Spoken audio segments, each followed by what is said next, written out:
Good morning, students. Today we are talking about the major stakeholders of a corporate body and their goals. Who are the major stakeholders of a corporate body? Who is a stakeholder? A stakeholder is a member of groups without whose support the organization would cease to exist. That is, a stakeholder is any person, organization, social group, or society at large that has a stake in the business. A stakeholder is a person or a group of person, organization that who have a stake in the business. And in a corporate body, stakeholders are the individuals or groups that influence or have an interest in the firm's actions and decisions. The major stakeholders in a company includes firstly shareholders, then government, employees, customers and creditors. So these are the major stakeholders: shareholders, government, employees, customers and creditors. And these shareholders have different objectives and goals based on their diverse interest in the firm. And each stakeholder looks to protect his own interest by ensuring his objectives have been met. And the stakeholders such as shareholders, government, employees, customers and creditors, they play an important role in corporate governance.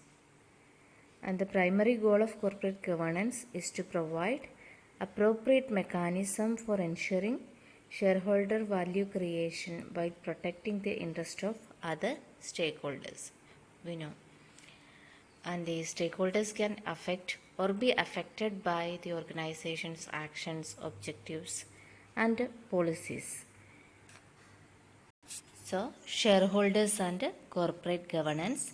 Shareholders are a major, they resembles a major part of the corporate governance, and these parties have a stake in the firm through their ownership through shareholding. They are the investors and they are commonly concerned with the concept of increasing shareholder value. That is, the shareholders invest capital in the business and expect to earn a certain rate of return on their capital. And so the investors are commonly concerned with the concept of increasing shareholder value. A company's managers act as the custodians of the firm on behalf of the shareholders. They either earn capital gains through the sale of shares or earn dividends declared by the firm. And their goals therefore include share price growth, growth in dividend, and growth in the value of the shares. So corporate governance is the acceptance by management of the rights of shareholders as the true owners of the corporate and of their own role as trustees on behalf of the shareholders. And these shareholders are responsible for appointing the directors and auditors. Then the role of shareholder in corporate governance. Shareholders make money-related interest in the enterprise, which entitles those with voting offers to choose the chiefs. That is, normally the investors don't ordinarily have any rights to be included, specifically in organization's administration process, and their association with the organization administration is normally by means of the board of directors. And in the event that the investors are not happy with the execution of the executives, they may evacuate the chiefs or decline to re-choose them. And so the shareholders or the investors are the proprietors of the enterprise and they have certain rights in the company.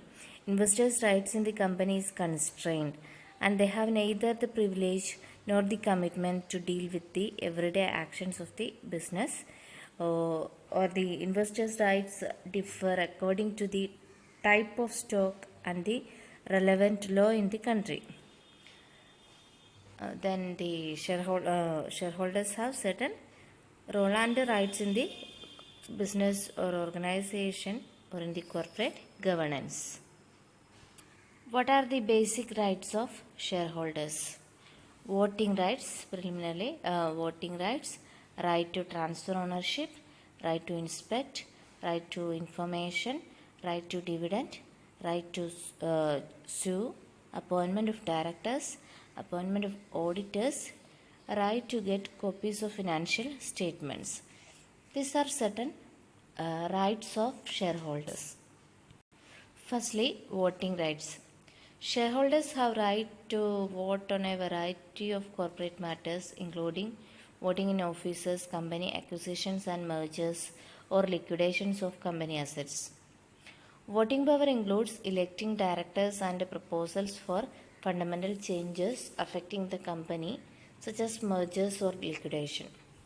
Voting takes place at the company's annual meeting normally, and the shareholders have the right to vote in person or by proxy if they cannot attend the meeting. And they can also vote by mail, telephone, or by any other form.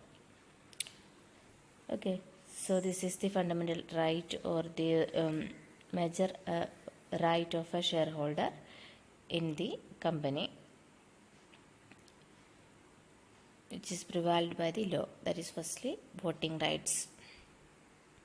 And next is right to transfer the ownership. The right to transfer the ownership means shareholders are allowed to trade their stock on an exchange. The right to transfer ownership provides liquidity for investment. Liquidity means the degree to which an asset or security can be quickly bought or sold in the market without affecting the asset's price. That is liquidity. This is one of the key factors that differentiate stock from an investment, such as real estate. If an investor owns the property, it can take months to convert that investment into cash. But stocks are so liquid and investors can move their money into other avenues very easily. That is the right to transfer ownership of stocks. And third is right to inspect. Subject to certain restrictions, all shareholders shall be allowed to inspect the corporate books and records of the company. That is the right to inspect. The right to inspect the corporate books and records of the company, including minutes of board meeting and stock registers, and shall be furnished with annual reports including financial statements. This is the right of the shareholder to inspect.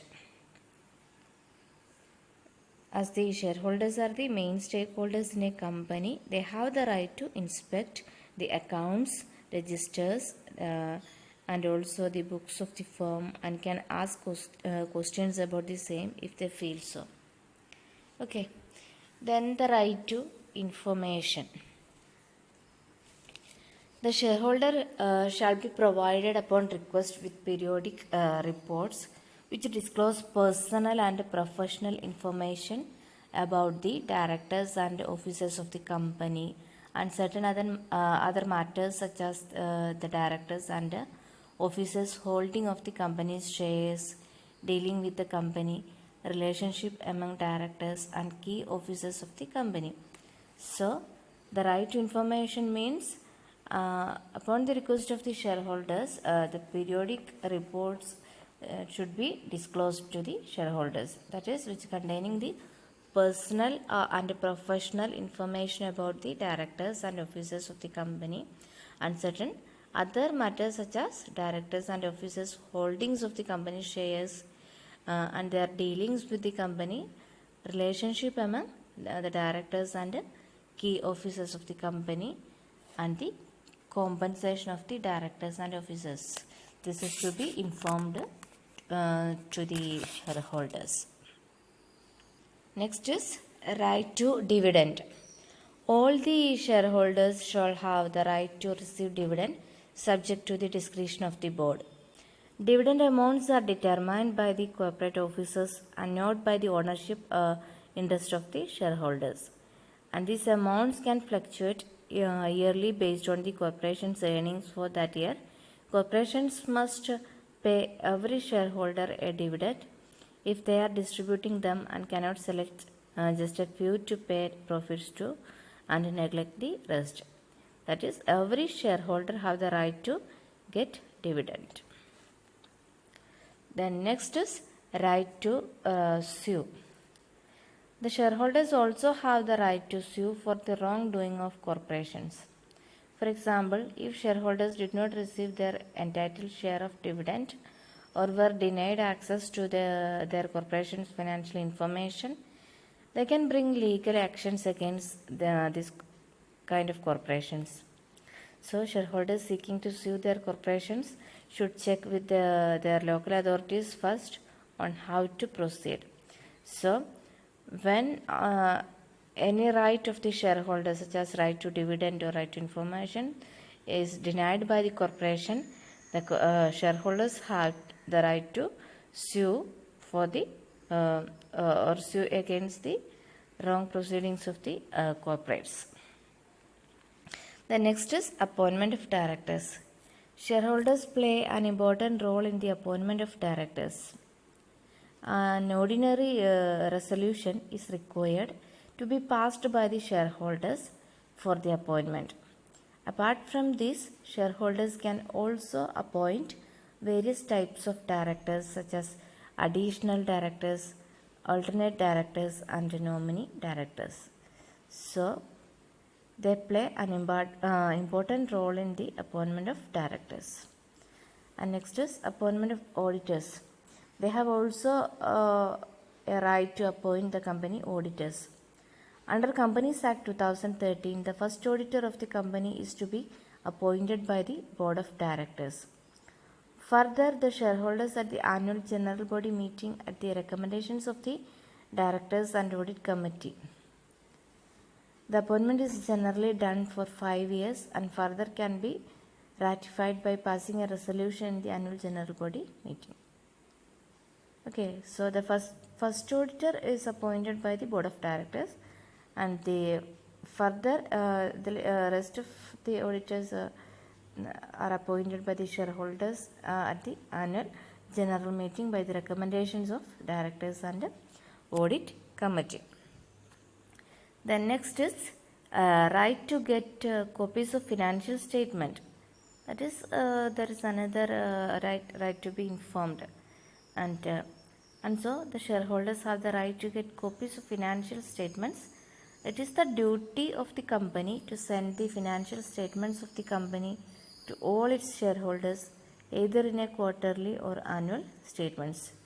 Whether it is preparing a quarterly financial statements, and the copy of the financial reports is to be sent to the shareholders, and if they are preparing annual statements, financial statements, such a copy should be sent to the shareholders. So these are the basic rights of the shareholders in the corporate affairs. Apart from this, the shareholders have some duties. Okay, what are the shareholders' duties? A shareholder does not manage the day-to-day business of the company, and it is done by the Board of Directors. However, any decision in relation to the company's goals and overall performance often require shareholders' approval. It includes the following, that is,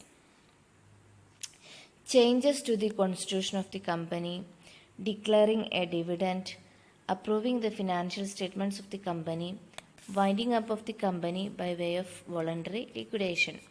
So, such decisions of the company, it should be intimated to the shareholders and they require approval from the shareholders. So, the shareholders' decisions can be made by resolution or at any general meeting where shareholders discuss the company's performance and vote on relevant resolutions. There are mainly two types of general meeting: annual general meeting, which are held in an year, and extraordinary general meeting, which take place when required. When a shareholder is unable to attend a general meeting, it is possible for them to appoint proxy in their place in the case of voting. As in the case of voting. Okay. So these are the rights and duties of a shareholders in company matters or the corporate affairs. Okay.